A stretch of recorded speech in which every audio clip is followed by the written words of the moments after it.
আসসালামু আলাইকুম বন্ধুরা, সাম্প্রতিক সময়ে ইন্ডিয়াতে অপ্পো লঞ্চ করেছে আরও একটি স্মার্টফোন অপ্পো F27 5G।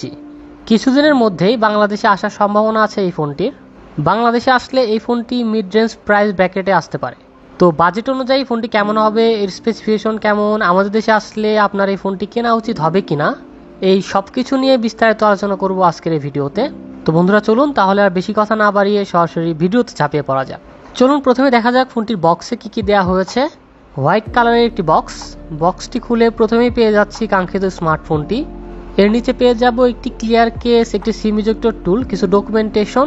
এছাড়া বক্সটির মধ্যে থাকছে 45 ওয়াটের একটি ফাস্ট চার্জার এবং একটি USB Type-C কেবল। তো এই ছিল ফোনটির বক্স কন্টেন্ট। চলুন কথা বলা যাক ফোনটির ডিজাইন এবং বিল্ড কোয়ালিটি নিয়ে। এই স্মার্টফোনটি আপনারা ইমেরাল্ড গ্রিন এবং অ্যাম্বার অরেঞ্জ এই দুটি কালারে অ্যাভেলেবল পেয়ে যাবেন।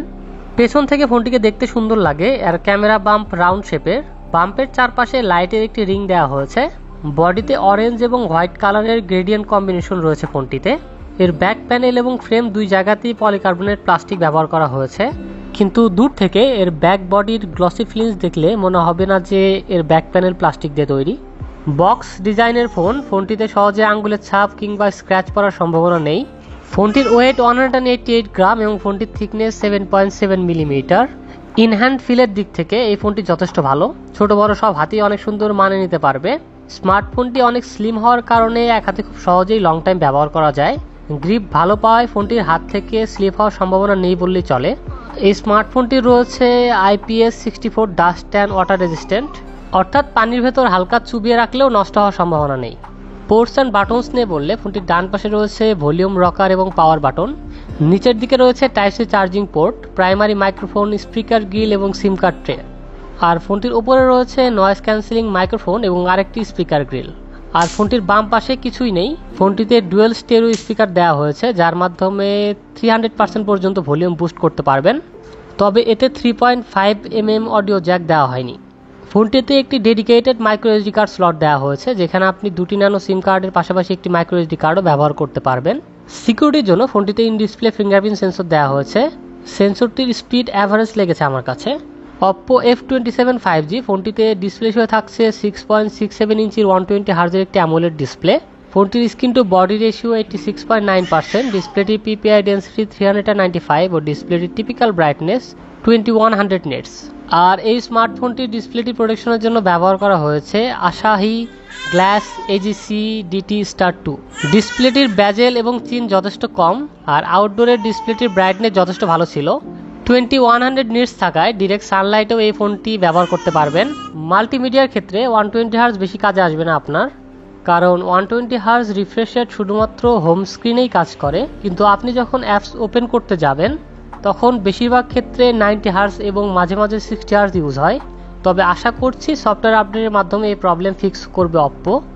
এছাড়া ইউটিউবে ভিডিও দেখার সময় ম্যাক্সিমাম 2K 60 FPS এ ভিডিও দেখতে পারবেন, 4K তে ভিডিও দেখতে পারবেন না। তবে অ্যামোলেড ডিসপ্লে হওয়ায় কালার অ্যাকুরেসি ভালো পাবেন ফোনটি থেকে। এই প্রাইস ব্র্যাকেটে ম্যাক্সিমাম ফোন থেকে 4K 60 FPS এ সাপোর্ট পাওয়া যায়, ইভেন HDR10+ সাপোর্টও থাকে, কিন্তু এই ফোন থেকে এসব কিছুই পাবেন না। তো এই ফোন দিয়ে ভিডিও কনজিউমিং এক্সপিরিয়েন্স অ্যাভারেজ বলা যায়। বন্ধুরা স্পেসিফিকেশনস নিয়ে বললে চিপসেট হিসেবে ফোনটিতে ব্যবহার করা হয়েছে মিডিয়াটেকের Dimensity 6300 চিপসেট। এই চিপসেটটিতে জিপি হিসেবে থাকছে Mali G57 MC2। জি বন্ধুরা ঠিকই শুনছেন, অপ্পো তাদের এই মিড রেঞ্জের ফোনে Dimensity 6300 চিপসেট ব্যবহার করেছে, যা আজকাল 15 থেকে 20 হাজার টাকার বাজেটের ফোনে ব্যবহার করা হয়ে থাকে। এই বাজেটে আরও ভালো চিপসেট দেওয়া যেত, আর এ কারণে এই ফোন দিয়ে হেভি গেমিং আমরা রেকমেন্ড করব না। Dimensity 6300 চিপসেটটি অন্তত বেঞ্চমার্কে 4,50,000+ স্কোর করেছে। এই চিপসেট দিয়ে day to day performance average পাবেন। অ্যাপস ওপেনিং স্পিডও খুব বেশি ফাস্টও না, আবার খুব বেশি স্লো না। নর্মাল ইউজার হলে এই ফোন দিয়ে আপনি মোটামুটি পারফরমেন্স পাবেন, বাট হেভি ইউজার হলে এই ফোন দিয়ে আপনাকে বিপদে পড়তে হবে।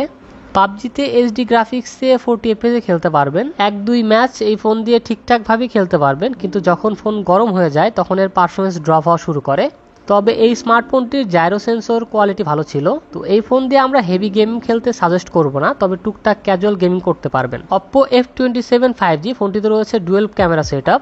50 মেগাপিক্সেলের মেইন ক্যামেরা যার অ্যাপারচার f1.8 এবং 2 মেগাপিক্সেলের একটি ডেপথ সেন্সর যার অ্যাপারচার f2.4। এই স্মার্টফোনের ক্যামেরার পিকচার কোয়ালিটি ভালো, কালার অ্যাকুরেসি, ফটো ডিটেইলিং সবকিছু ক্লোজ টু ন্যাচারাল মনে হয়েছে আমাদের কাছে, কিন্তু কালার ম্যানেজমেন্টের ঘাটতি রয়েছে, ফলে কিছু কিছু ফটোতে অন্ধকার আসে। কিছু ক্যামেরা স্যাম্পল দেওয়া হলো, দেখলেই বুঝতে পারবেন। আর সেলফি ক্যামেরা হিসেবে ফোনটিতে 32 মেগাপিক্সেলের সেন্টার পাঞ্চ সেলফি ক্যামেরা দেওয়া হয়েছে যার অ্যাপারচার f2.2। সেলফি ক্যামেরা দিয়েও ভালো ডিটেইলিং, কালার অ্যাকুরেসির সাথে ফটো তুলতে পারবেন। ফোনটির রিয়ার ক্যামেরা দিয়ে সর্বোচ্চ 1080p 60 fps পর্যন্ত ভিডিও রেকর্ডিং করা যাবে। বাজেট অনুযায়ী 4K ভিডিও রেকর্ড করার সুবিধা দেওয়া উচিত ছিল। তাছাড়া ব্যাক ক্যামেরা দিয়ে স্টেবল ভিডিও রেকর্ড করা যায় না। আর সেলফি ক্যামেরা দিয়েও সর্বোচ্চ 1080p 30 fps পর্যন্ত ভিডিও রেকর্ডিং করার সুবিধা রয়েছে। ব্যাটারি হিসেবে ফোনটিতে 5000 mAh এর ব্যাটারি দেওয়া হয়েছে। ফোনটির 5000 mAh এর ব্যাটারিকে চার্জ করার জন্য ফোনটির বক্সে দেওয়া হয়েছে 45 ওয়াটের একটি ফাস্ট চার্জার, যা ফোনটির 5000 mAh এর ব্যাটারিকে 0 থেকে 100% করতে 1.5 ঘন্টার মতো সময় নেয়। নর্মাল ইউজে স্মার্টফোনটি থেকে প্রায় একদিনের মতো ব্যাটারি ব্যাকআপ পাওয়া গিয়েছে, আর একদম হেভি ইউজ করলে স্মার্টফোনটি থেকে প্রায় 6.5 ঘন্টার মতো ব্যাটারি ব্যাকআপ পাওয়া যাবে। তো ব্যাটারি ব্যাকআপ অনেক ভালো ছিল এই স্মার্টফোনটির। আউট অফ দ্য বক্স ফোনটিতে অ্যান্ড্রয়েড 14 পাওয়া যাবে, আর সাথে থাকছে কালার ওএস এর লেটেস্ট ভার্সন কালার ওএস 14। ফোনটিতে প্রি ইনস্টল অনেক অ্যাপ রয়েছে, তবে চাইলে অ্যাপগুলো আনইনস্টল করা যায়, কিন্তু প্লে স্টোর থেকে অ্যাপস ইনস্টল করার পর স্ক্যান করে এবং অ্যাড সাজেশনও আসে, যা খুবই বিরক্তিকর। তবে অনেক এআই রিলেটেড ফিচার রয়েছে যা আপনার ভালো লাগবে, যেমন এআই এর মাধ্যমে আপনি যে কোনো ফটোর ব্যাকগ্রাউন্ড রিমুভ করতে পারবেন, সাথে আনওয়ান্টেড অবজেক্ট রিমুভও করতে পারবেন। এআই স্টুডিও নামের একটি অ্যাপসও রয়েছে যার মাধ্যমে আপনি আপনার এআই অ্যাভাটার ক্রিয়েট করতে পারবেন। এছাড়া স্মার্ট সাইড বার রয়েছে, সাথে অলওয়েজ অন ডিসপ্লে রয়েছে।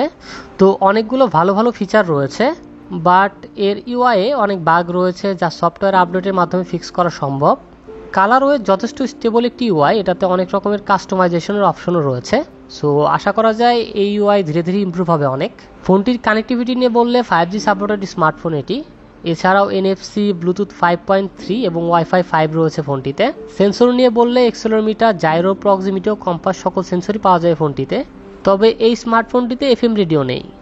আর এক্সট্রা ফিচার হিসেবে ফোনটিতে ব্রিদিং লাইট নামের একটি ফিচার অ্যাড করে দিয়েছে অপ্পো, যার মাধ্যমে ক্যামেরা বাম্পের চারপাশে লাইট ব্লিঙ্ক করতে পারবেন। এছাড়াও লাইটটির বিভিন্ন সিচুয়েশনে যেমন কলিং, গেমিং ইত্যাদি সময় বিভিন্ন কালারে অন করতে পারবেন।